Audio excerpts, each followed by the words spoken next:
يا الله بها يا الله بها يا الله بحسن الخاتمة. بسم الله الرحمن الرحيم. السلام عليكم ورحمة الله وبركاته. الحمد لله الذي بنعمته تتم الصالحات، والصلاة والسلام على سيد السادات وعلى آله وأصحابه أهل الصدق والكرامات. سبحانك لا علم لنا إلا ما علمتنا إنك أنت العليم الحكيم. رب اشرح لي صدري ويسر لي أمري واحلل عقدة من لساني يفقه قولي. Tadi kata Pak Bupati, Ustadz Abdul Somad dinanti sudah 3 tahun karena tidak datang-datang, begitu datang langsung dibawa ke rumah sakit. Lama saya berpikir, kenapa tidak di tengah lapang, kenapa tidak di stadion? Jawabannya baru tadi, ternyata masih level 3. Ini perlu dijelaskan supaya jangan ada dusta di antara kita. Karena di sepanjang jalan saya lihat, ini masyarakat banyak sekali. Ternyata mereka menonton layar tancap di luar. Mudah-mudahan kita tidak termasuk menganiaya, menzolimi. Karena kalau sepanjang jalan itu mendoakan kita, itu bisa mati mendadak kita. Tapi insya Allah mereka semuanya faham bahwa kita masih dalam situasi COVID, protokol kesehatan. Kenapa Ustadz berani buka masker? Saya dapat pengecualian dan air liurnya tidak sampai ke sana insya Allah.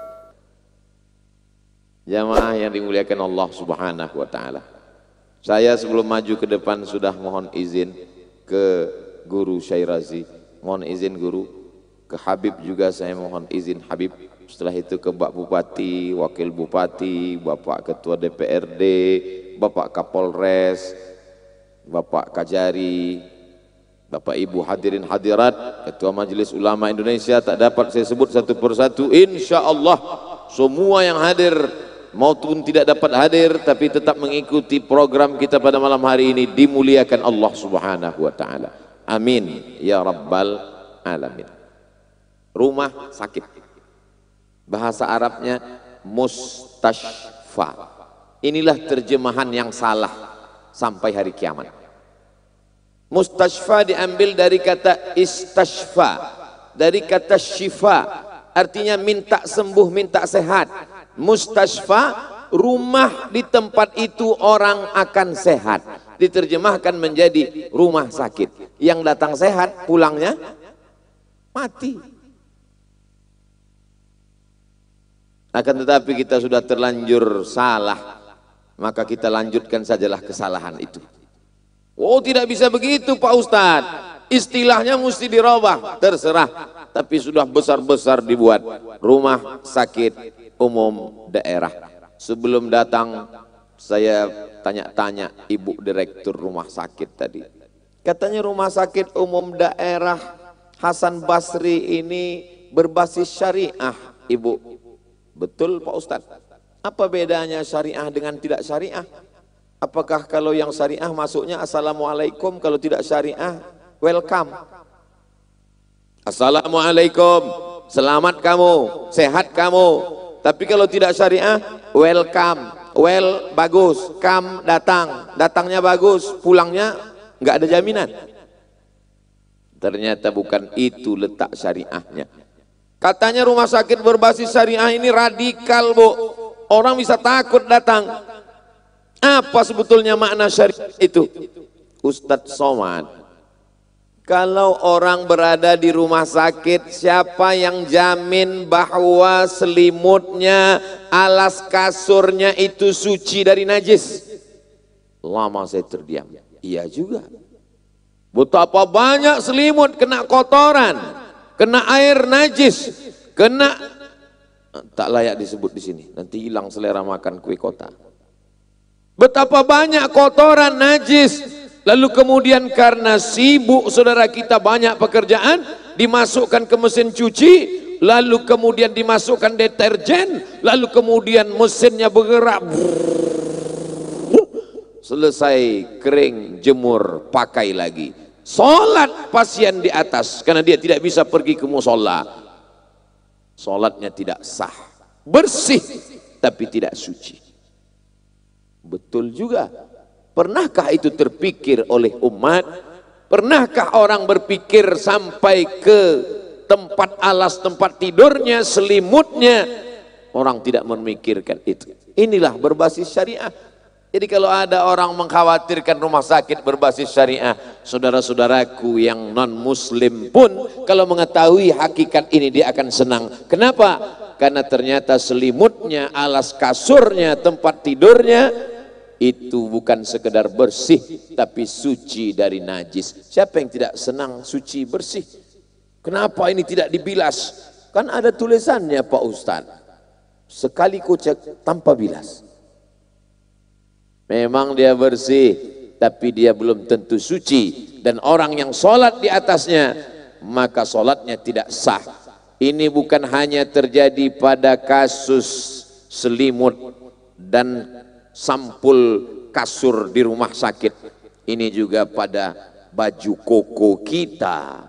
Berapa banyak orang suaminya soleh, rajin sholat berjamaah ke masjid, tapi ternyata dimasukkan ke dalam mesin cuci baju koko, celana panjang, jubah, sorban.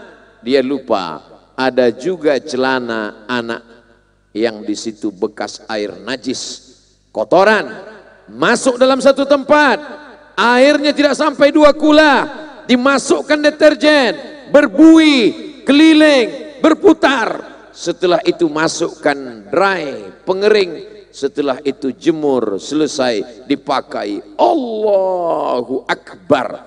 Itu tidak akan terjadi di kandangan. Kenapa? Karena rumah sakitnya saja pun berbasis syariah. Kelak kita akan dituntut di hadapan Allah Subhanahu wa taala.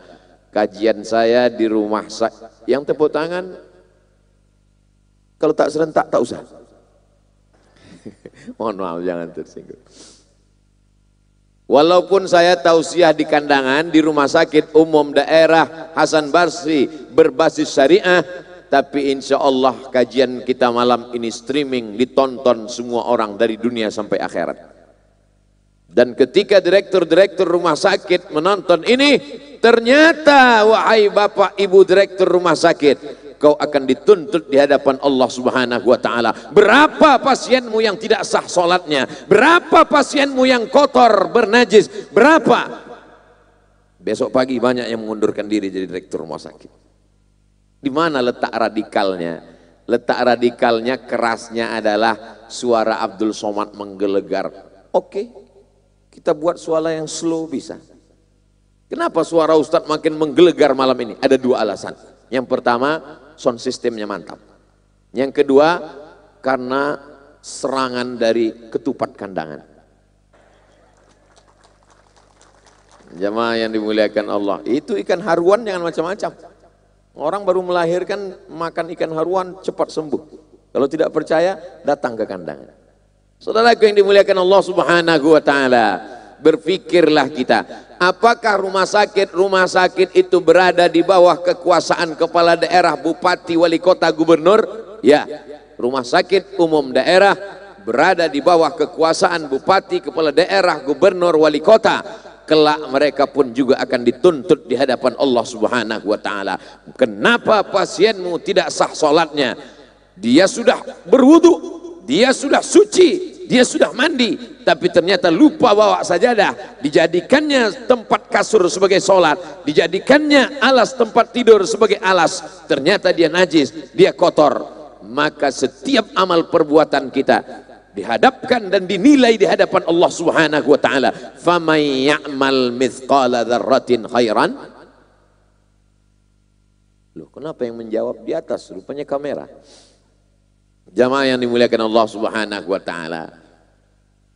Saya selalu selama ini mengatakan, kalau Anda tidak bisa sholat berdiri, sholatlah duduk. Kalau tidak bisa sholat duduk, sholatlah berbaring miring menghadap kiblat. Kalau tidak bisa sholat berbaring menghadap kiblat, sholatlah telentang dengan isyarat mata. Allahu Akbar, sami Allahu liman hamidah. Kalau tidak juga bisa, kita sholatkan ramai-ramai. Enak saja Ustadz Somad berceramah. Pernahkah Ustadz Somad memperhatikan bagaimana orang di rumah sakit, bagaimana sholatnya, subuhnya, zuhurnya, asarnya, maghribnya, isyaknya? Iya kalau anaknya belajar agama di pondok pesantren. Iya kalau dia punya ustadz yang selalu mengontrol datang. Kalau tidak ada ustadznya, anaknya tidak mengerti agama, siapa yang mengingatkan dia sholat? Saya sudah lama menceramahkan ini, tapi baru terpikir siapa yang mengingatkan pasien itu sholat. Tidak ada yang mengingatkan dia. Mau sholat silakan, yang tidak sholat tidak apa-apa, neraka masih banyak kosong. Tapi di rumah sakit umum daerah Hasan Basri Kandangan ada yang mengingatkan dia. Ibu sudah sholat? Belum, saya sakit. Ingat bu, malaikat maut dekat. Dulu waktu sehat tidak ingat Allah, sekarang terbujur di ruang ICU. Besar tulisannya. Ustadz salah kali bacanya. Memang itu tulisannya ICU. Bukan gitu cara bacanya Pak Ustadz. Terus gimana? ICU. You don't see me. ICU. Kau melihat aku. ICU. Aku melihatmu. You don't see me. Kau tak bisa melihat aku. Karena terbujur kaku. Siapa yang mengingatkan mereka bahwa azan sudah berkumandang? Anaknya tidak ada, istrinya sibuk kerja. Dibalik Pak Ustadz, suaminya sibuk, istrinya terbaring. Yang mengingatkan mereka tidak ada, dan kita bertanggung jawab di hadapan Allah Subhanahu wa taala. Tapi itu tidak akan terjadi di rumah sakit umum daerah Hasan Basri, karena ada yang mengingatkan. Bapak Ibu sholat, kalau dia tidak bisa berwudu, ditayamumkan. Kalau dia tidak bisa tayamum, habis sudah. Banyak orang membawakan jeruk, apel, buah-buahan ke tempat saudara, kawan, sahabat, jiran, tetangganya yang sakit. Padahal yang makan buah itu orang sehat. Orang sakit tidak makan buah. Kalau mau bawakan buah ketika orang sehat. Maka ketika dia sedang terbujur, sedang duduk, sedang berbaring di kursi roda, di tempat tidur, apa yang dia perlukan? Dia tidak boleh kena air. Ibu dokter, bapak dokter sudah kasih tahu, jangan kena air Pak. Kalau kena air, innalillah. Apa yang bisa dilakukan? Tayamum. Tayamumnya bagaimana? Kalau tidak bisa pakai mazhab Syafi'i, kalau air tidak bisa, debu tidak bisa, karena banyak sekali kabel-kabel di kulitnya. Ada jarum suntik obat, ada infus, ada macam-macam. Maka ini tanggung jawab kita di hadapan Allah. Selama ini kita hanya memikirkan sholat, puasa, orang sehat, tapi orang sakit tidak kita pikirkan. Siapa yang membimbing mereka? Setelah alasnya suci, selimutnya suci, tempat tidurnya suci, spraynya suci, tanpa sajadah dia bisa duduk sholat di sana. Bagaimana dengan wuduknya? Ditayamumkan, selesai dia paham arah kiblatnya. Tentu tempat tidurnya itu sesuai dengan arah kiblat. Kalau dia bisa duduk, kalau dia berbaring, di mana kepalanya?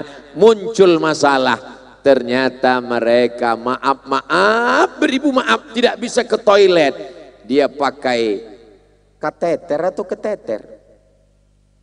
Siapa yang memasangkan?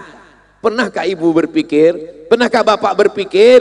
Tidak pernah terpikir oleh kita. Siapa yang memasangkan? Ternyata selama ini pasiennya laki-laki dipasangkan perempuan, pasiennya perempuan dipasangkan laki-laki. Padahal ini adalah aurat mughallazah, aurat yang berat. Ini bukan tumit, ini bukan lutut, ini bukan betis, bukan tengkuk. Ini aurat yang berat. Kapan Ustadz Somad teringat ini? Baru di rumah sakit. Tidak bawa-bawa nama Islam. Rumah sakit umum daerah Hasan Basri berbasis syariah. Selama ini kita mengatakan laki-laki, perempuan tidak boleh berada di tempat yang sama. Pandang ke kiri laki-laki, pandang ke kanan laki-laki, pandang ke depan yang jauh perempuan, yang dekat laki-laki. Orang sehat. Bagaimana dengan saudara kita yang sakit? Ternyata selama ini tidak ada yang memperhatikan. takutkan mereka, dipasang begitu saja. Bagaimana perasaan hati kecilnya? Mereka juga manusia, mereka merasa malu, mereka merasa sungkan. Kira-kira dari awal sampai akhir, dari mulai spray, dari mulai alas tempat tidur, dari mulai selimut, mengingatkan waktu sholat, dari mulai wuduknya, tayamumnya, memasangkan kateternya. Adakah yang radikal? Saudaraku yang tidak beragama Islam, non muslim pun pasti akan merasa senang karena ada fitrah manusia. Tidak bicara tentang masalah agama. Wala ana abidum ma'abadtum wala antum abiduna ma'abud lakum dinukum waliyadin. Saudara kita kalau dia dengar tausiah ini, dia pun akan merasa, oh ini yang dimaksud dengan berbasis syariah, ini ajaran Islam.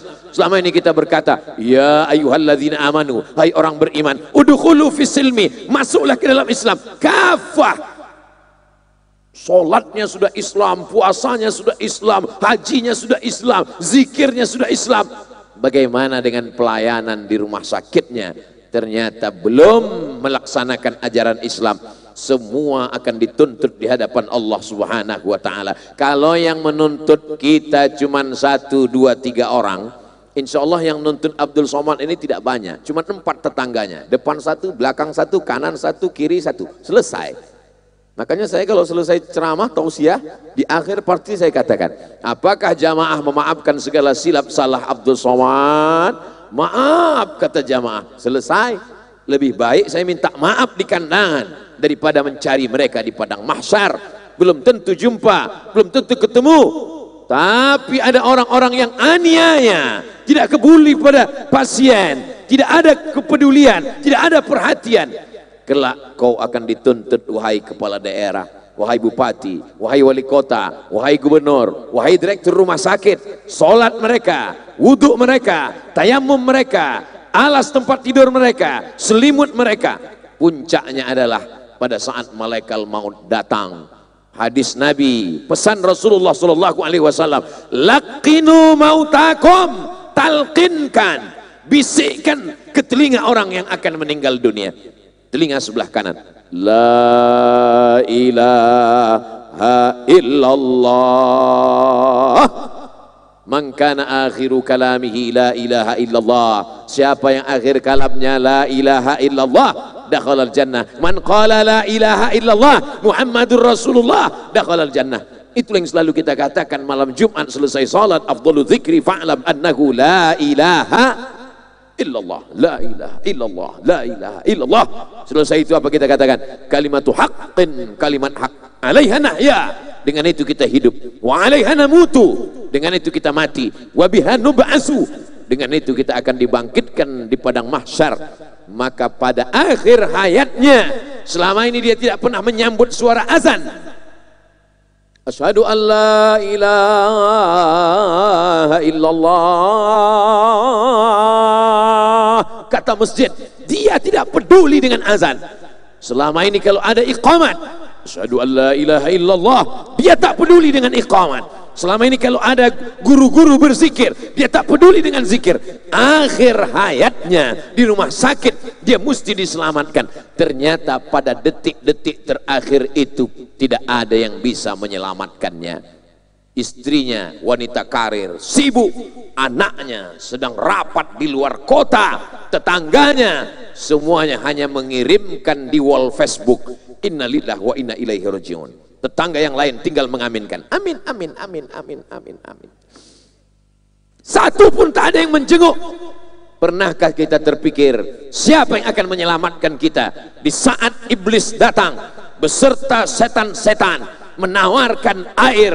Karena orang yang sakratul maut itu katanya kehausan, kekeringan. Datang malaikat maut mau mencabut nyawa sebelum masa akhirnya. Setan tetap ingin mencari pengikut sebanyak-banyaknya. Setan datang membawakan air, lalu dia katakan, maukah engkau tenang wahai calon orang mati?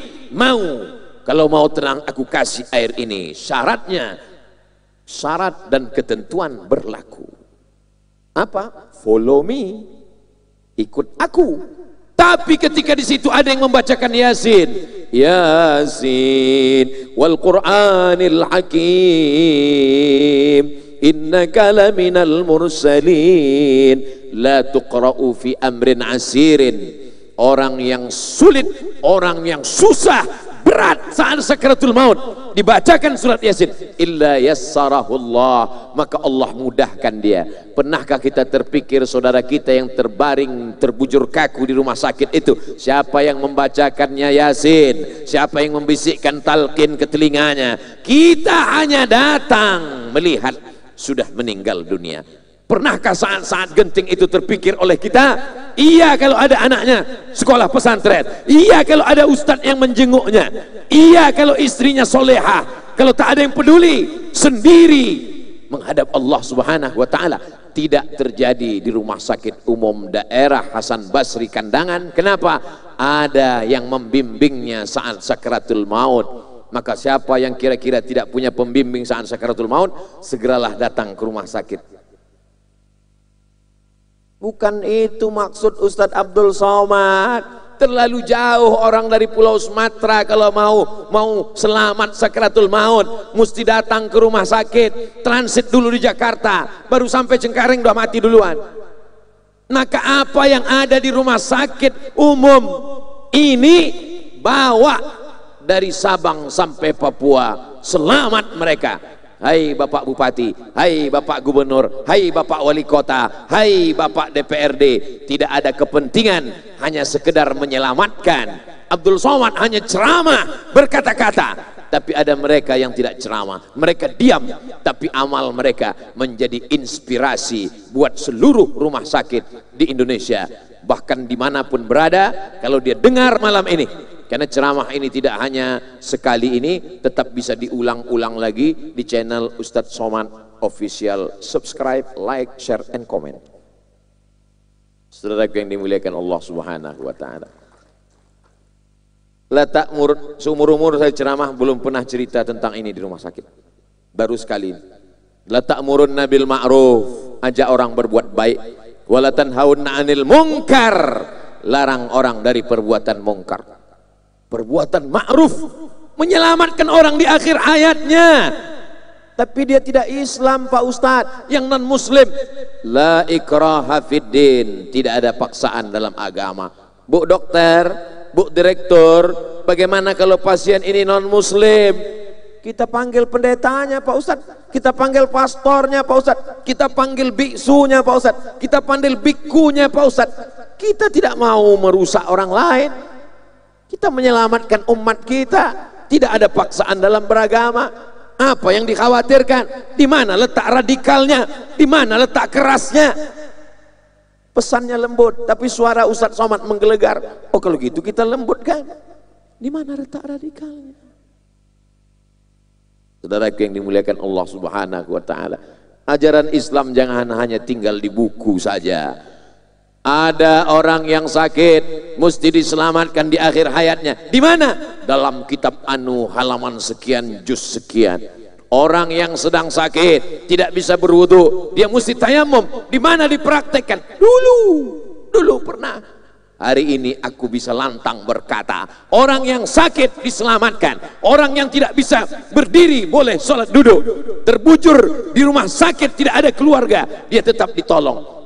Iya, tapi ujung-ujungnya pasti ada tambahan biaya kan? Betul Bu dokter, ada tambahan? Tidak Ustadz Somad, ini sudah include dalam hitungan tanpa ada kelebihan apapun. Karena ini adalah bagian dari tanggung jawab kita di hadapan Allah Subhanahu wa ta'ala. Saya berceramah malam ini di Rumah Sakit Umum Daerah Hasan Basri Kandangan, maka saya merasa lepas. Nanti kalau saya mati di padang mahsyar ditanya, hai Abdul Somad, kau sudah ceramah? Sudah ya Allah. Di mana saja? Semua sudah. Tanah lapang sudah, stadion sudah, masuk ke hutan belantara sudah, ke kantor gubernur sudah, ke pejabat sudah kau ceramahkan direktur-direktur rumah sakit sudah ya Allah. Hadir semua, yang satu offline, yang lain online. Sudah lepas tanggung jawabku di hadapan Allah, tidak lagi dituntut di hadapan Allah Subhanahu wa ta'ala. Sudah kau sampaikan kepada mereka, sudah ya Allah. Apakah mereka mengamalkannya? Aku tak tahu ya Allah. Tapi mudah-mudahan kalau terketuk pintu hatinya, insya Allah dia akan mulai merubah mulai besok. Dia mulai akan kumpulkan seluruh pekerja, karyawan, pegawai. Perhatikan spray pasien kita, perhatikan alas tempat tidurnya, perhatikan selimutnya. Jangan hanya sekedar masuk mesin cuci dengan deterjen, tapi mesti dibilas, mesti dengan air yang suci mensucikan. Pasien kita itu kalau tidak bisa sholat, maka ingatkan mereka waktu sholat. Suara azan masuk ke dalam ruang-ruang rumah sakit. Lalu kemudian bagaimana yang tidak bisa berdiri, ingatkan mereka mesti duduk, tunjukkan arah kiblat. Yang tidak bisa duduk, berbaring, kepalanya di mana, kakinya di mana, kiblatnya di mana. Yang tidak bisa berbaring, dibuat telentang. Kasih tahu tata caranya, kapan kelopak matanya terbuka, kapan tertutup. Yang sudah mau meninggal dunia, siapa yang membisikkan ke telinga? Iya kalau anaknya tamat pesantren, iya kalau anaknya dibimbing oleh para habaib dan guru-guru. Kalau tidak, anak tidak tahu membisikkan la ilaha illallah. Apa yang dia bisikkan? Mana surat tanah. Hari ini bapak boleh tersenyum, hari ini ibu boleh tertawa. Tapi kalau kejadian ini terjadi pada diri kita, disitulah bapak ibu akan ingat Abdul Somad. Di saat akan meregang nyawa, detik-detik ruh keluar dari jasad, tiba-tiba datang suara, mana surat rantai dan gelang cincin subang anting. Disitulah bapak ibu ingat, betul kata Ustadz Somad. Tapi ingat pesan Ustadz Somad, jangan mati sebelum mengucapkan la ilaha illallah. Sekarang anak-anak kalau tidak dididik agama, orang tua meninggal, bukannya dia bisikan, malah dia ambil handphone, live streaming. Hai guys, bapakku mau mati. Anak-anak kurang ajar. Ustadz Somad enak aja ngomong demikian. Tidak mungkinlah ada anak seperti itu. Baru beberapa hari yang lalu, ada orang tua menangis. Apa kata si orang tua? Videonya sampai ke saya. Anak-anakku jangan jenguk aku sudah betah tinggal di sini, seorang ibu yang dititipkan di panti jompo. Kalau begitu keadaannya ketika hidup, apalagi menjelang kematiannya, mereka senang terbahak-bahak karena beban kita sudah selesai. Itu tidak akan terjadi di kandangan. Mudah-mudahan banyak rumah sakit yang terinspirasi dengan ini insyaallah. Man sanna fil islami sunnatan hasanatan. Siapa yang membuat suatu amal yang baik, falahu ajruha, dia dapat pahalanya, wa ajru man amila biha, dan pahala orang yang lain melakukannya. Rumah sakit Kabupaten Anu terinspirasi, rumah sakit kota Anu terinspirasi, rumah sakit di pulau sana mendapatkan ide, lalu mereka besok mulai mengumpulkan karyawan, pegawai, dokter-dokternya.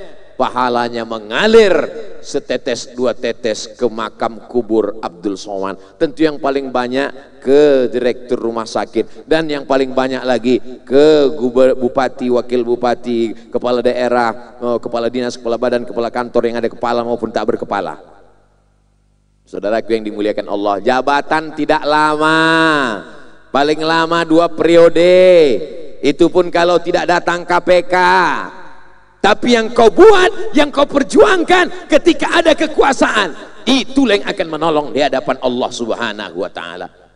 Kau boleh punya harta begitu banyak, tapi ketika meninggal dunia semuanya tinggal hanya sekedar kenangan. Apa kata Sayyidina Ali? An-nasu niyam, manusia ini semuanya tidur. Orang kalau sudah tidur dia mengigau, makin dalam tidurnya makin kuat ngoroknya, makin lama mengigaunya. Tidur, mimpi jadi orang kaya, mimpi jadi pejabat, mimpi jadi orang terkenal. Falamma matu, begitu mereka mati, intabahu, barulah mereka sadar bahwa sesungguhnya hidup ini hanya fata morgana, hanya mimpi saja. Begitu terbangun, barulah dia berkata, kalaulah dulu aku jadi bupati menolong rumah sakit, kalaulah aku dulu jadi direktur menyelamatkan saudaraku yang berada di ruang-ruang sunyi, sepi, tidak ada anak yang membangkitkan semangat. Tapi begitu ada ustadz bimbingan rohani, disegarkan pikiran mereka, mereka putus asa, obat sudah dimakan, kesembuhan tak juga datang. Datang ustadz menceramahi mereka, ibu mesti sabar, bapak mesti ingat, ini takdir ketetapan dari Allah. Innallaha katabal maqadir Allah sudah menuliskan, menetapkan takdir 50 alfasanah, 50.000 tahun qabla an yakhluqas samawati wal ard, sebelum Allah menciptakan langit dan bumi. Allah sudah menetapkan sabar. Ada pahala yang lebih hebat daripada sholat tahajud, ada pahala yang lebih hebat daripada haji dan umrah, ada pahala yang lebih hebat daripada jihad fisabilillah. Apa dia? Sabar, sabar, sabar menerima takdir Allah subhanahu wa ta'ala. Dikasih dia tasbih, berzikir dia. Kadang banyak juga istri-istri yang menasehati suaminya yang sedang sakit, tapi nasihatnya itu campur dendam. Sabar ya bang, insya Allah sebelum hari Jumat selesai. Insya Allah goal ini bang. Hayya 'alas shalah.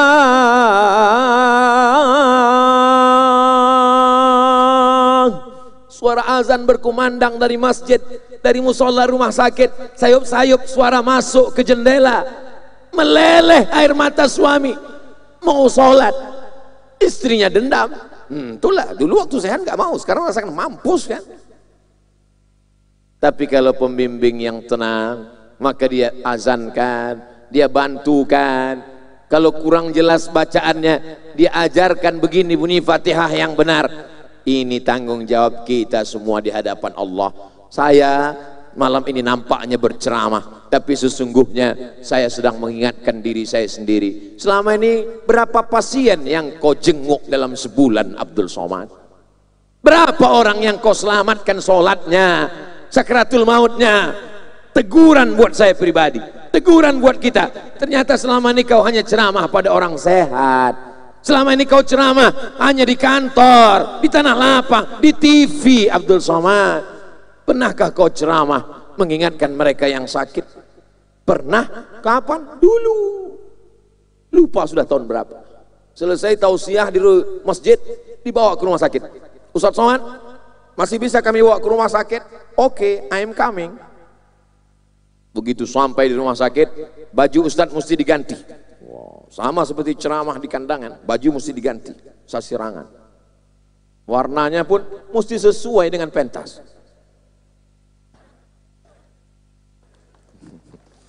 Lalu kemudian begitu sampai di dalam rumah sakit, saya dikasih jubah. Pakai jubah warna hijau muda dan memakainya dari depan. Biasa mau khutbah dari belakang, dari depan, diikat di belakang. Dipersilakan saya masuk ke ruang ICU. Ustaz Somad, persilakan masuk. Oh, Bapak Ibu enggak masuk? Enggak, Ustaz aja.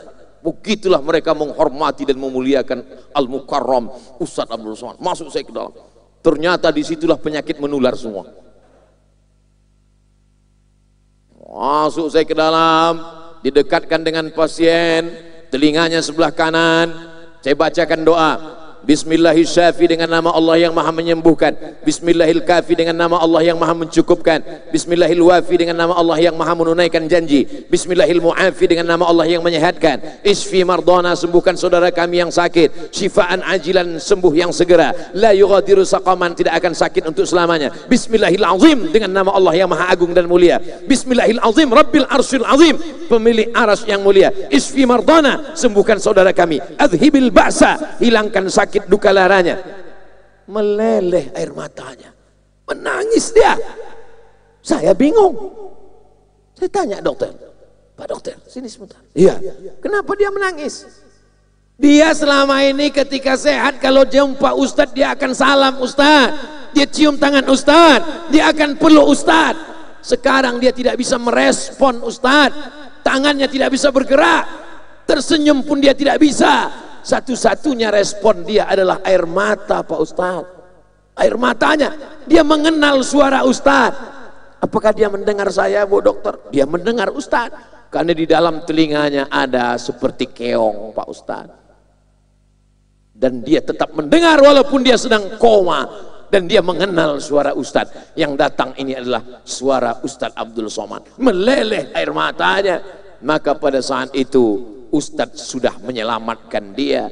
Bergerak, inilah kalimat yang paling ringan. Tidak perlu bergerak mulut, bibir pasti bergerak. Kabupaten, bergerak bibir. Rumah sakit, bergerak bibir. Abdul Somad, bergerak bibir. Tapi ada kalimat yang paling ringan. Allah tahu ini saat berat, bibir tidak bisa bergerak. Allah kasih kalimat yang bibir tidak perlu bergerak, hanya suara dari dalam, la ilaha illallah. Bahkan suara pun tidak kelihatan, hanya lidah saja yang kelihatan. La ilaha illallah. Kalau dia sudah mengucapkan la ilaha illallah, jangan sibukkan dengan yang lain, diam. Kecuali kalau dia mulai menyebut yang lain-lain. Berapa harga sawit sekarang? Apakah ekspor batu bara meningkat atau berkurang? Nampaknya malaikat maut sudah dekat. Selama dia tidak berkata kalimat-kalimat yang lain, maka jangan ganggu dia. Kita selalu berdoa, Allahumma hawwin alaina fi sakaratil maut. Ringankan kami pada saat sakaratul maut, seperti tebasan pedang dicincang di tempat yang sama beratus kali, seperti kambing yang dikuliti hidup-hidup pada saat kesulitan itu. Tidak ada kesulitan melebihi kesulitan sakaratul maut. Itulah yang paling ingin kita diselamatkan. Kawan kita hanya tertawa di warung kopi, sahabat kita hanya tertawa di tempat arisan, teman-teman dekat kita hanya tertawa di tempat hiburan. Saat terbujur kaku, ternyata yang menyelamatkan kita di akhir hayat kita adalah Rumah Sakit Umum Daerah Hasan Basri berbasis syariah. Allahu Akbar. Bukan basa-basi, fakta nyata. Nikmat duit disyukuri orang, nikmat kerja disyukuri orang, nikmat kekuasaan disyukuri orang. Tapi ada satu nikmat terbesar. Nikmat apa? Selamat dalam keadaan Allahumma khtim lana bihusnil khatimah. Di mana-mana saya selalu berceramah, nanti jangan lupa doakan Ustadz Somad. Ustadz Somad doanya tidak banyak-banyak, cuman satu saja, supaya istiqomah dan mati husnul khatimah. Tapi siapakah yang menjamin bahwa nanti kalau terbujur kaku akan ada yang membisikkan la ilaha illallah ke telinga? Jangan-jangan jamaah berkata, ini Ustaz Somad mau meninggal, nggak usah diajar lah, dia kan udah tahu bacaannya sendiri. Walaupun dia tahu kita tidak layak membiarkan. Kenapa? Karena ini sangat-sangat berat, masa-masa yang sangat sulit. Yang saya ceritakan ini bukan mau dilaksanakan besok pagi, tapi sudah terlaksana di rumah sakit ini. Mudah-mudahan yang selama ini ragu-ragu, malas-malas, menganggap ini hanya beban pekerjaan, saudaraku, kok beda bekerja di tempat yang lain? Hanya sekedar gaji, hanya sekedar insentif, hanya sekedar honor. Tapi di sini kau juga berdakwah. Ayyahdiyallahu bika rajulan wahidan. Satu orang selamat, selamat dari kekafiran, selamat husnul khatimah. Khairum minad dunya wa ma fiha. Lebih baik daripada dunia dan seisinya.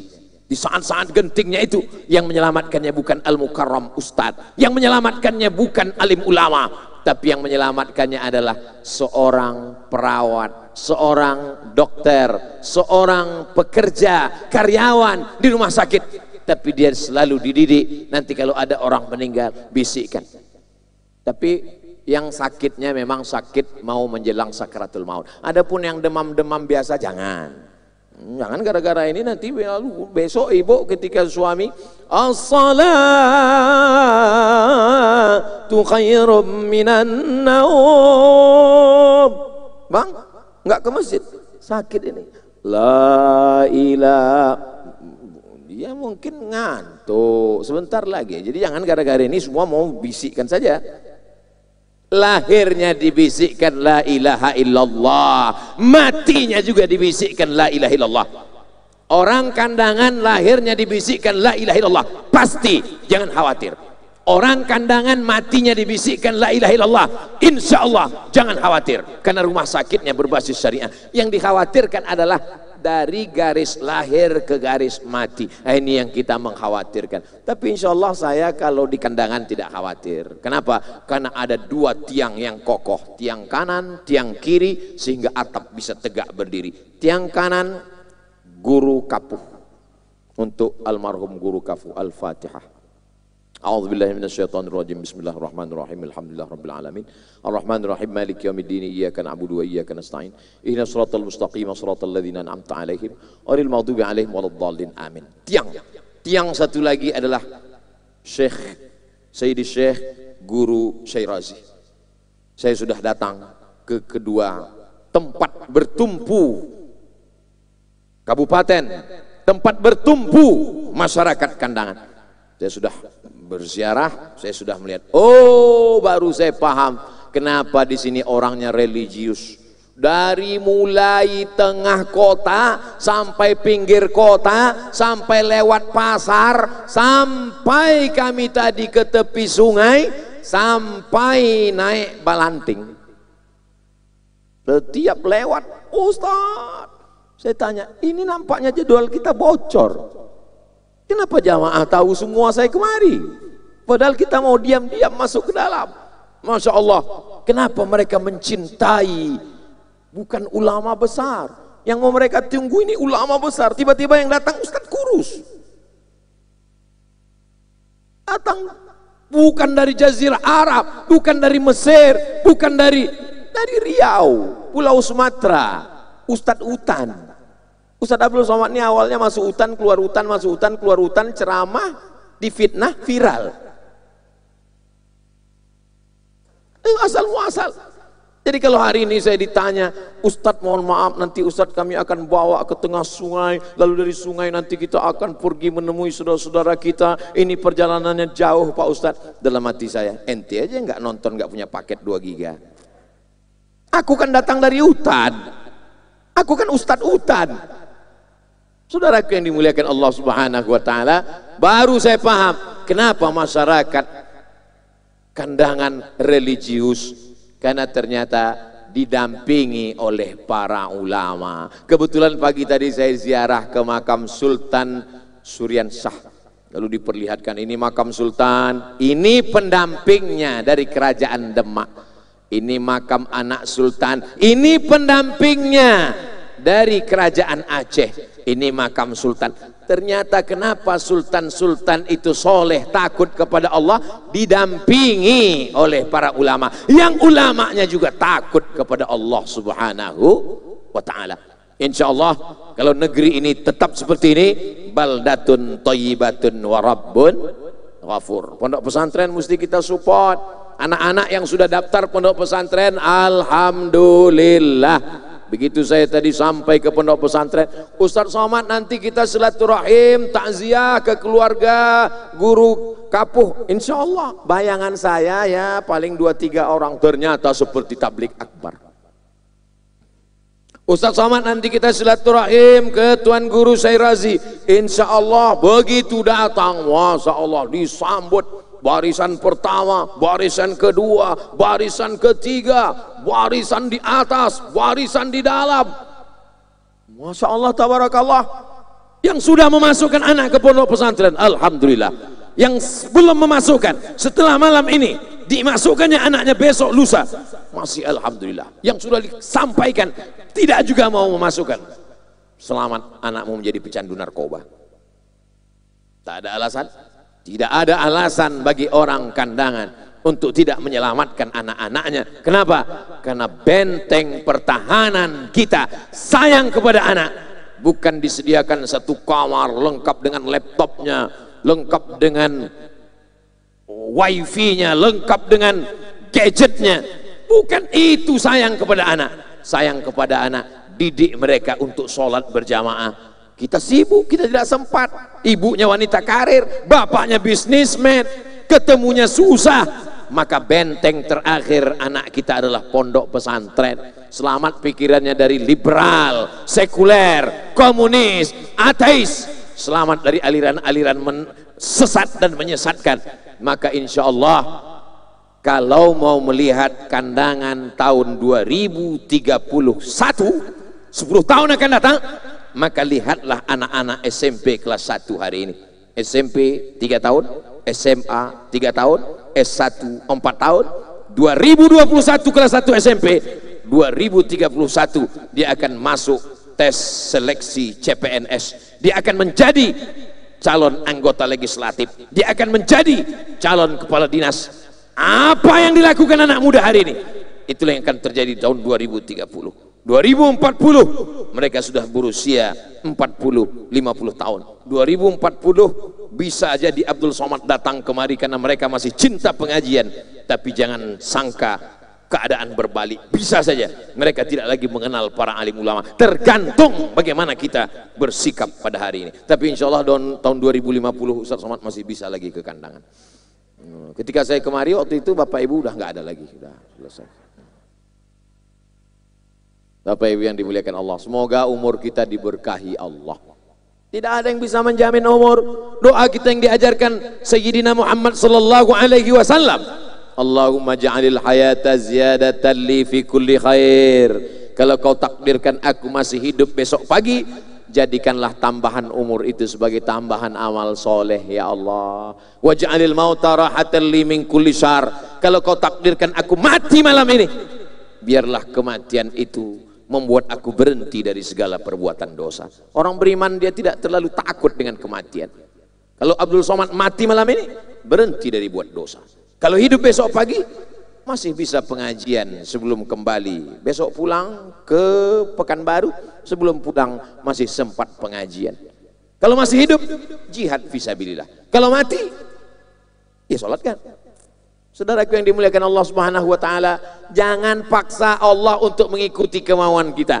Bisa berjuang menolong agama Allah dengan kekuasaan, pakai. Bisa berjuang menolong agama Allah dengan ilmu dan pikiran, pakai. Bisa menolong agama Allah dengan harta, gunakan. Selama dia masih ada, sedetik setelah roh keluar dari jasad, maka semua harta kita adalah milik ahli waris. Rumah besar tinggal, mobil yang mewah tinggal, anak cucu menantu menangis mengantar ke liang lahat, tapi mereka hanya menangis sampai di situ. Setelah itu dia pulang ke rumah mulai menonton TV, ambil remote. Hari pertama dia masih segan, hari kedua dia mulai ketawa kecil. Yang mati berakhir. Kalau pernah kau tolong agama Allah, kau mudahkan urusan orang, itulah yang akan menolong di hadapan Allah Subhanahu wa taala. Enaknya tinggal di Kabupaten HSS, Hulu Sungai Selatan. Setiap orang di sini umur 60 tahun ke atas mendapatkan santunan. Saya jadi ingin pindah setelah umur 60 ke sini. Ustaz Somad, di sini semua orang mendapat santunan. Saya tanya, umur berapa Pak? Umur 60 Ustaz Somad. Siapa yang nyantuni? Setiap kami. Saya menyantuni, Bapak Wakil menyantuni, Bapak Kepala Dinas menyantuni. Tidak hanya dikirim uang, karena orang tua perlu kasih sayang. Yang disayangi orang tua orang lain, tidak ada hubungan darah. Kalau orang tua orang lain saja disayanginya, apalagi orang tuanya sendiri. Jauh berjalan banyak dilihat, lama hidup banyak dirasa. Tapi menyantuni orang tua 60 ke atas tidak hanya sekedar mentransfer uang, tapi ada santunan dan kepedulian orang tua. Selama ini yang saya tahu orang tua asuh, orang tua mengasuh anak-anak. Sekarang di sini di kandangan ternyata apa namanya itu? Lansia asuh. Baru di sini. Mudah-mudahan berita tentang orang tua lansia yang diasuh ini, banyak orang mau mengasuh. Saya siap mengasuh Pak Ustaz. Siapa? Janda muda. Oh, makanya saya tanya tadi umur berapa? 60 ke atas. Orang tua kita. Banyak orang berpikir seperti, kenapa kau asuh dia? Dia sudah seperti anak saya. Kenapa kau asuh dia? Dia sudah semacam kawan saya. Tapi kalau orang tua, tidak mungkin kita berniat jahat. Kalau ada orang berniat jahat pada orang tua, itu namanya sakit jiwa. Nama penyakitnya Oedipus kompleks, tertarik dengan nenek-nenek. Saudaraku yang dimuliakan Allah Subhanahu wa taala, buat daerah lain yang tidak ada program santunan lansia, mintalah mati sebelum umur 60. Oh, enggak boleh minta mati Pak Ustaz. Ya, saya tidak suruh minta mati. Kita minta supaya disehatkan. Mudah-mudahan anak-anak kita berbakti kepada orang tua insyaallah. Saudaraku yang dimuliakan Allah Subhanahu wa taala, saya dibawa ke tepi sungai, ditemukan dengan dai-dai kita yang sudi masuk ke pedalaman mendakwahkan la ilaha illallah. Dulu di kampung-kampung orang dari maghrib ke isya mengaji baca Quran. Akhirnya apa yang terjadi? Kuali masuk desa. Parabola. Dulu televisi cuma satu, TVRI. Itulah yang ditonton. Satu kampung TV-nya satu. Yang boleh duduk di depan anak Pak Kades sama RW RT. Zaman sekarang apa yang terjadi? Satu rumah TV-nya 3. Satu kamar ada satu TV. Kenapa asal muasal kronologis kok bisa satu rumah ini TV-nya 3? Awalnya satu rumah TV-nya 1. Tapi kemudian terjadi perang yang luar biasa karena perebutan remote. Si bapak mau nonton bola, si ibu mau nonton film hantu. Akhirnya terjadi perebutan sampai ke pengadilan agama, diputuskan belilah TV satu lagi. Aman. Muncul masalah baru. Ternyata si anak mau nonton Naruto, Upin dan Ipin. Akhirnya beli TV satu lagi. Sibuk, tidak ada komunikasi. Menjadi manusia yang sunyi di tengah keramaian. Ramai tapi sunyi karena tidak ada pembicaraan. Maka manusia seperti ini mesti diselamatkan. Alhamdulillah, ternyata majelis-majelis ilmu masih banyak, masih ramai. Covid tetap pakai protokol kesehatan, jaga jarak, hand sanitizer, cuci tangan. Ustadz Somad cuma ngomong aja. Ustadz nggak pakai masker, ini masker. Makanya dipegang terus dari tadi.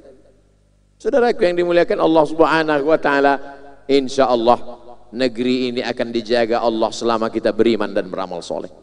Walau anna ahlal qura, kalau masyarakat kandangan amanu, beriman, wattaqau, takut kepada Allah, la fatahna alaihim barakatin, diturunkan Allah barokah minas sama, dari langit, wal ard, dari bumi. Walakin kadzabu, tapi kalau mereka mendustakan agama kami, tak mereka tolong agama kami, mereka biarkan kemungkaran merajalela, akhadnahum, kami cabut nikmat itu, mereka akan merasakan nikmat menjadi azab.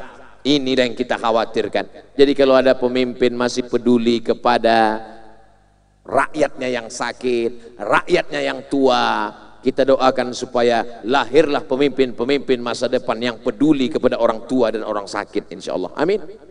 Tadi saya masuk ke kediaman, saya lihat ada sajadah panjang, kemudian susunan imam sudah siap. Dalam hati saya, oh ternyata Ustadz Somad disiapkan sholat berjamaah. Aku kan musafir, jamaah takdim, jamaah takhir. Kenapa sholat sama orang mukim? Dalam hati saya, tapi saya nggak ngomong. Setelah selesai makan, nggak ada diajak sholat.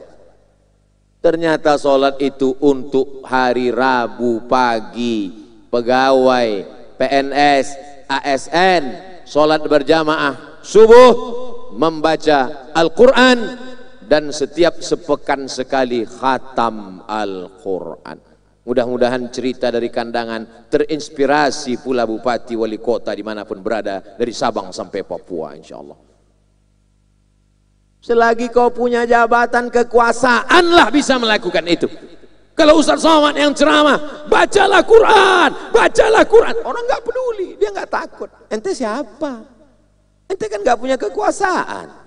Tapi kalau punya kekuasaan, nggak perlu ceramah berarti api. Cukup katakan, semua karyawan baca Quran ya, siap. Kenapa? Karena ada kekuasaan. Segenggam kekuasaan di tangan, pakai menolong agama Allah Subhanahu wa taala. Takbir. Mudah-mudahan yang bertakbir jadi penguasa. Saya udah takbir bolak-balik nggak punya kekuasaan, Pak Ustaz. Di rumahmu sendiri paling tidak kau berkuasa. Karena ada orang sekarang di rumahnya pun dia tak berkuasa. Kan mengerikan itu. Papa, mama mau pergi arisan, tolong jaga anak dan pel lantai. Dah apa-apa. Itu tidak akan ada di kandangan. Kenapa? Karena ibunya solehah semua, insya Allah. Amin.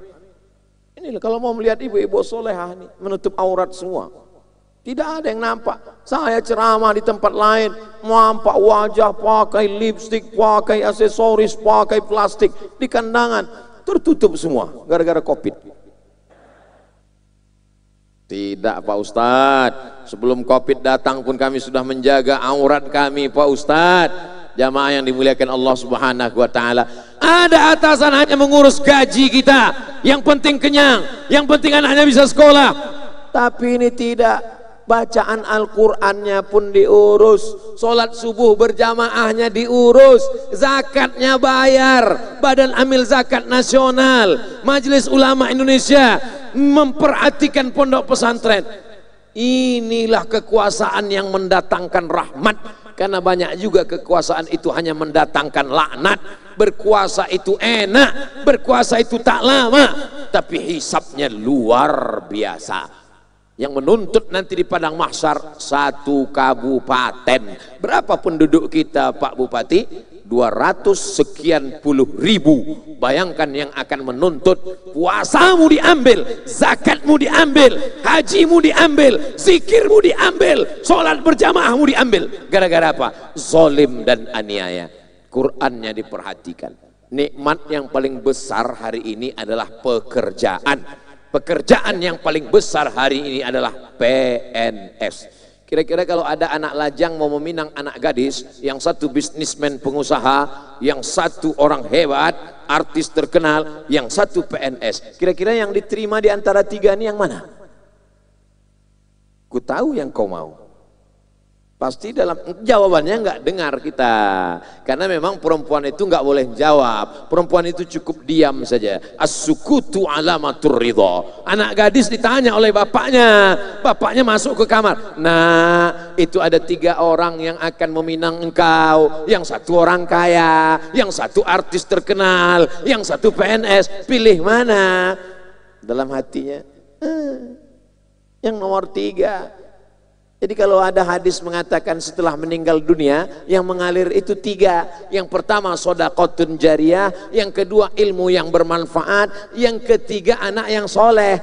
Tapi ada tambahan satu lagi, PNS. Itulah maka orang mau menikah dengan PNS. Banyak PNS pegawai Pemda menyangka bahwa apalah ini nikmat PNS ini, karena dia begitu tamat kuliah ikut tes CPNS langsung lulus, langsung kerja, berangkat kerja, berangkat kerja, berangkat kerja. Dia tidak kalau mau mensyukuri nikmat PNS, bertanyalah kepada orang yang sudah ikut 3 kali tes nggak lulus-lulus. Ustadz pernah ikut tes PNS? Ya. Pernah nggak lulus? Pernah. Tes bahasa Inggris lulus, tes bahasa Arab lulus, tes potensi akademik lulus, semua bawa ijazah S2 lulus. Tinggal 2 orang, saya dan satu lagi, wawancara lulus. Sampai pada saat pengumuman, Assalamualaikum. Waalaikumsalam. Kau di mana, Mat? Aku di stasiun Kampung Melayu Jakarta. Kok nggak lulus gitu? Begitu turun nginjak aspal, rasanya cair seperti dodol aspal. Bisa kurasakan perasaan orang yang tidak lulus. Tapi kemudian tahun berikutnya saya ikut lulus. Saya sempat jadi PNS 11 tahun. Setelah itu tak perlulah aku ceritakan. Maka syukuri nikmat PNS ini dengan bayar zakat, syukuri dengan banyak sholat duha berjamaah. Karena ada orang berpikir, ibadah-ibadahku, sholat-sholatku, yang PNS aku, ngapain kamu ngatur-ngatur aku? Atur saja, urus saja surgamu, jangan urus nerakaku. Kan sekarang ada orang update status gitu. Pacar-pacarku, sabu-sabuku, buat dosa-dosaku, masuk neraka aku. Urus saja surgamu, jangan urus nerakaku. Untungnya ada yang cerdas. Memang nerakamu, tapi kalau azab datang aku ikut juga, bodoh. Saudaraku yang dimuliakan Allah SWT.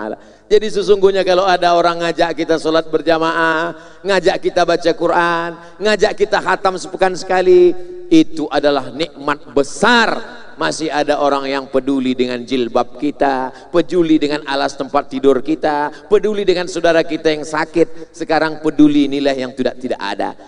Al-Quran yang turun kepada Sayyidina Muhammad SAW sama dengan Quran yang dibaca oleh Qori tadi. Hadis yang ada dalam Sahih Al-Bukhari sama dengan hadis yang kita pelajari sekarang. Bedanya apa? Mereka dulu peduli, sekarang orang tak ada kepedulian sama sekali. Cuek, bebek. Kalau sekedar cuek, cuek bebek. Macam mana bebek cuek? Pulang dari sini, lihat kandang bebek. Dia tidak mau tahu, mau makan, mau minum, mau mati, mau pingsan. Bukan urusan. Ini yang terjadi sekarang. pesawatnya sama, airportnya sama, tujuan terbangnya sama, orangnya sama, manusia duduk di kursi yang sama, tapi semuanya sibuk dengan urusan masing-masing, main handphone. La salam wala kalam. Ada pingsan satu orang, bukannya ditolong, dipoto. Ada orang pingsan, kasihan. Apa yang terjadi pada masyarakat kita kalau tidak ada kepedulian? Kuntum khaira ummah, kamu umat terbaik. Kapan kita menjadi umat yang terbaik? Ta'muruna bil ma'ruf, ajak orang berbuat baik. Wa tanhauna 'anil munkar, larang orang berbuat mungkar. Wa tu'minuna billah, beriman kepada Allah Subhanahu wa taala. Kita baik bukan karena sholat kita sampai sajadah kita bolong karena tidak diganti-ganti. Kita baik di hadapan Allah bukan karena kita ke Makkah bolak-balik haji dan umroh. Kita baik di hadapan Allah karena kita melakukan amar ma'ruf nahi mungkar. Apa yang dilakukan ini amar ma'ruf nahi mungkar, termasuklah pertemuan kita pada malam hari ini adalah bagian dari amar ma'ruf nahi mungkar. Tadi saya mulai jam 9 kurang 10, sekarang sudah jam 10 kurang 10, sesuai dengan kode etik 600 ml 60 menit kita bersama. Saudaraku yang dimuliakan Allah Subhanahu wa taala, apalah yang diinginkan Ustadz Abdul Somad terbang dari Pekanbaru ke Jakarta, dari Jakarta sampai ke Banjarmasin, dari Banjarmasin ke Kandangan. Yang diinginkan ini tidak banyak, tidak ada kepentingan politik, tidak ada kepentingan ekonomi, tidak ada kepentingan apapun. Yang diinginkan cuma satu, setelah kita menyambung silaturahim, saling mengerti, kita saling mendoakan. Insya Allah kalau Abdul Somad mati di Riau, orang dari Kandangan tetap berkirim untuk almarhum Ustadz Abdul Somad Al-Fatihah. Jangan kirim sekarang. Saudaraku yang dimuliakan Allah Subhanahu wa taala, apa yang mau kita cari di dunia ini? Cari uang. Aneh manusia ini, pagi-pagi pulang petang peras keringat banting tulang. Kalau ditanya mau kemana? Cari makan. Abang di mana? Cari makan. Sibuk apa? Cari makan. Begitu masuk ke rumah sakit umum daerah Hasan Basri, dicek sama dokter, apa kata dokter? Bapak sakit karena tidak makan. Tidak makan karena sibuk cari makan. Manusia ini aneh. Pagi-pagi pulang petang, peras keringat banting tulang, kepala jadi kaki, kaki jadi kepala. Setelah uang dapat, numpang di rekening sebentar, habis itu langsung transfer ke dokter spesialis rumah sakit umum daerah Hasan Basri. Syukurnya dokter-dokter spesialisnya soleh-solehah sehingga mereka bayar zakat. Amin. Dulu anak-anak kalau kita tanya mau jadi apa? Dokter. Mau jadi apa? Polisi. Mau jadi apa? Pengacara. Dulu saya nggak ngerti, nggak paham. Kenapa lah anak-anak ini mau jadi dokter? Sekarang baru saya paham. Rupanya dokter ini duitnya banyak. Tukang jaga malam, dari mulai jam 6 sore, ngidupkan senter, baterainya 6, terang benderang, sampai jam 6 subuh besok. 12 jam melihat maling, pencuri, garong, hantu, setan. Gaji sebulan cuman di bawah UMK, UMR. Tapi dokter, baterai senternya cuma satu kecil. Senternya pun sebesar itu. Buka praktek, buka mulutnya. THT, telinga, hidung, tenggorokan. Buka 5 juta. Banyak pasien yang setelah buka takut mau tutup. Karena dia khawatir buka 5, tutup 5. Pulang dari rumah sakit gini aja. Dokter. Kata dokter dalam hati, tahu juga Ustadz ini. Itu nikmat Bu dokter, itu nikmat Pak dokter. Wa amma bi ni'mati rabbika fahadis. Berapa banyak orang yang sakit tertolong dengan dokter. Menjadi dokter kesempatan luar biasa untuk berdakwah. Kalau orang ceramah banyak menganggap Ustadz ini pelengkap penderitaan. Sudahlah bulan tua, gaji belum turun, rekening ini mau dipotong, datang pula Ustadz buat pengajian, buat suntuk aja. Tapi kalau ibu dokter, ibu pak dokter sangat bisa untuk berdakwah. masuk ke rumah sakit, ada orang stres, depresi, tenang Bapak, salatullah, salamullah, sehat. Tenang. Kenapa? Karena dia tidak hanya sekedar menyehatkan badan orang, tapi manusia ini ada zahir dan batin. Indonesia Raya menyatakan itu dalam lagu kebangsaannya. Apa kata orang Indonesia? Bangunlah jiwanya dulu, baru bangunlah badannya. Saya banyak juga kawan saya, sahabat saya dokter. Ustadz Somad, obat itu menyehatkan manusia cuman 30% Pak Ustadz. Masa Pak dokter? Ustadz nggak percaya sama saya. 30% obat itu menyehatkan manusia. Lalu yang 70 itu apa? Sugesti, keyakinannya. Jadi kalau sudah dokter mengatakan sehat, sehat, keyakinan itu luar biasa. Saya tidak perlu cerita tentang kedokteran, karena nanti kalau saya cerita tentang kedokteran, dokter yang asli malah nggak dipercaya. Man takallama fi ghairi fannihi ata bil ajaib. Siapa yang bicara bukan pada bidangnya, ngomongnya ajaib-ajaib. Anak pesantren hafal Quran, masuk fakultas kedokteran, amat sangat bisa. Saya ceramah di Universitas Islam Indonesia Yogyakarta. Apa kata Pak Rektor? Anak hafal Quran datang kemari gratis biaya kuliah, dapat uang saku, dan paling banyak dokter spesialis adalah para penghafal Quran. Apa anak hafal Quran itu bisa fisika, biologi, kimia, matematika, bahasa Inggris? Quran aja 114 surat, 30 juz, sebalnya segini ada di kepala dia. Apalagi cuma fisika, biologi, kimia, matematika, bahasa Inggris, goes, going, gone. Bukan menyepelekan, bukan mengecilkan. Al-Quran dalam kepalanya dijaga Allah Subhanahu Wa Taala. Jangan pernah takut. Tapi ada dokter tidak mengerti Islam, ada orang taat, ustadz, ulama tak mengerti kedokteran. Kalau dipertemukan dua ini akan terjadi kedahsyatan yang luar biasa. Rumah sakitnya Islamic Hospital, dokternya melayani dengan menganggap itu sebagai ibadah.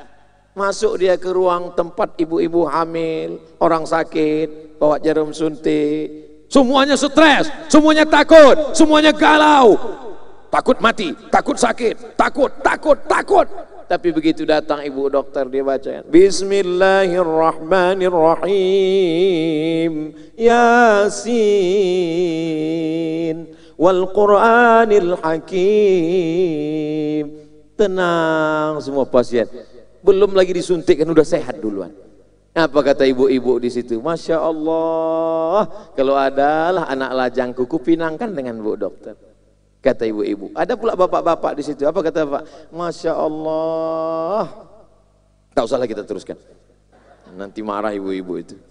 Bapak ibu yang dimuliakan Allah Subhanahu Wa Taala, mudah-mudahan kebersamaan kita di dunia ini bersama pula kita nanti di surga Jannatul Firdaus bersama Sayyidina wa Maulana Muhammad sallallahu alaihi wasallam. Saya mengucapkan tahniah, selamat hari ulang tahun Kabupaten Sungai Hulu, Hulu Sungai Selatan, HSS Hulu Sungai Selatan yang ke-71 tahun. Orang 71 tahun itu insya Allah sehat. 71 tahun adalah usia kematangan, sudah lebih dari usia Nabi Muhammad SAW. Bukan lagi usia muda yang menyia-nyiakan waktu. Makin matang, makin berkualitas, makin bergizi, makin hebat. Maka insya Allah ke depan kabupaten ini menjadi percontohan buat kabupaten-kabupaten yang lain. Tidak hanya sekedar masjidnya, pengajiannya, dari cara menyebutkan susunan. Saya kalau saya ceramah tuh saya perhatikan itu. Yang kita hormati Bapak Wakil Bupati, yang sama-sama kita hormati Bapak Ketua DPRD, yang sama kita hormati Bapak Kajari, Bapak Dandim, Bapak Kapolres. Begitu biasanya susunannya. Tapi di Kabupaten Hulu Sungai Selatan beda susunannya. Masih ada yang ingat? Putar rekamannya. Yang kita hormati para habaib, para guru-guru, Ketua Majelis Ulama Indonesia. Setelah itu baru Wakil Bupati, baru Ketua DPRD. Seumur-umur saya ceramah, di berbagai tempat, baru di sinilah habaib, alim ulama dan ketua MUI disebutkan sebelum wakil bupati. Selama ini orang tak ada beban, mau habib di belakang, mau tuan guru di belakang, mau kiai, enak saja, bahkan membelakangi. Di sini letak kiai habaib, enak aja kepala daerah itu depan. Di sini bagaimana? Tuan guru Syekhuna Ahmad Syairazi, Pak Bupati berdiri di belakang beliau. Begitu penghormatan kepada alim ulama. Kalau kalian jadi bupati nanti anak-anakku, kalian tonton video ini, saat itu mungkin kami sudah menghadap Allah SWT, tapi pelajaran itu tanpa disebutkan, tanpa disuruh, diperintahkan, kalian belajar langsung dengan perbuatan. Lisanul hal, ucapan, perbuatan, tindak tanduk, afsah min lisanil maqal, lebih daripada ucapan. Berapa banyak ucapannya melanggar perbuatan, perbuatannya melanggar ucapan. Malam ini anak-anak kita diperlihatkan secara nyata tentang penyebutan nama, tentang di mana tegak berdiri. Pak Bupati aja tegak berdiri di belakang. Ustadz kok berani depan? Aku sudah izin duluan, sudah ngurus surat izin duluan tadi. Guru saya ke depan, silakan kata guru. Habib saya ke depan, oke kita. Maka saya berani depan. Kalau tidak bisa kualat, bisa hilang ceramah kita. Saudara yang dimuliakan Allah SWT, di kandangan tidak ada yang palsu, semuanya asli, seasli bunga-bunga yang ada di hadapan kita. Saya perhatikan tuh kalau saya ceramah, saya tengok, saya cium, oh asli. Tidak ada kepalsuan di kandangan. Mudah-mudahan apa yang kita lihat, apa yang kita dengar, apa yang kita perhatikan, man salaka tariqan, siapa yang melewati suatu jalan, yaltamisu fihi ilman, di jalan itu dia mendapatkan ilmu, sahalallahu lahu bihi tariqan ilal jannah. Ilmu tidak hanya di buku, ilmu tidak hanya di kertas, ilmu tidak hanya di kitab. Malam ini kita mengambil ilmu dari apa yang kita lihat dan apa yang kita dengar. Mudah-mudahan kita termasuk orang yang tidak hanya sekedar menceramahi orang, tapi juga mengambil ilmu dari orang yang ada di sekitar kita, insyaallah. Itulah yang dapat disampaikan oleh Al-Faqir Abdul Somad. Segala yang baik datang dari Allah, yang tak baik dari hamba Allah yang dhaif. Aqulu qauli hadza astaghfirullah li wa lakum. Terima kasih segala perhatian. Mohon maaf atas segala kesilapan dan kekhilafan. Menangkap puyuh di Bukit Selasih. Thank you dan terima kasih. Wassalamualaikum warahmatullahi wabarakatuh.